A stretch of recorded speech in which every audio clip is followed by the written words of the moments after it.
మన న్యూస్. గౌరవనీయులైన ముఖ్యమంత్రి వర్యులు శ్రీ నారా చంద్రబాబు నాయుడు గారికి మా విన్నపాలు, నమస్కారాలు హృదయపూర్వకంగా. అలాగే ట్రాన్స్జెండర్స్ అందరూ కూడా మనుషులే అని ఆయన గుర్తించి గత ప్రభుత్వ పాలనలో అయ్యగారు ఎంతో పెద్ద మనసు చేసుకొని ట్రాన్స్జెండర్స్ పట్ల అసలు మీ డిమాండ్ ఏంటి? ఇంకేరోజు మీ డిమాండ్ ఏంటి? మా డిమాండ్ ఏం లేదండి, చనిపోయిన దీపుకి న్యాయం జరగాలి.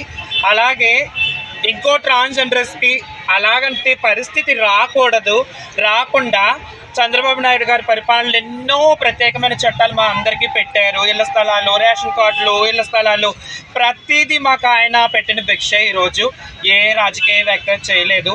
అలాగా ఆయన పరిపాలనలో ఉండగానే మా పైన జరుగుతున్న అత్యాచారాలకి అడ్డకట్ట వేయాలి, ఆనకట్ట వేయాలి.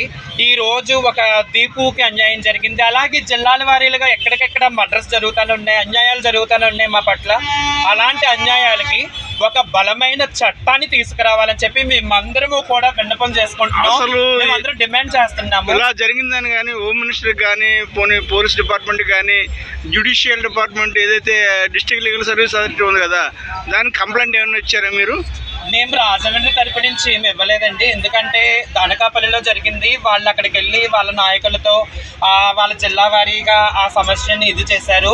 కాకపోతే ప్రతి ట్రాన్స్జెండర్స్ కూడా ఇలాంటి హత్యలకు, ఇలాంటి మానభంగాలకు మేమందరం గురవుతూనే ఉన్నాం. ఈరోజు దీపు అలాగే జిల్లాల్లో ఎక్కడ పడితే అక్కడ ఇలాంటి అత్యాచారాలు మేము జరుగుతూనే ఉన్నాయి. ఇక మీదట ఏ ట్రాన్స్జెండర్ కూడా ఇలాంటి బలన్మరణానికి, ఇలాంటి మానభంగాలకి గురి కాకుండా బలమైన చట్టాలని ప్రభుత్వం తీసుకొచ్చి ఇప్పటికన్నా ప్రభుత్వాలు కళ్ళు తెరిచి మా అందరికి న్యాయం చేయాలని కోరుకుంటున్నాం. We want justice, we want justice, we want justice. దీపుకి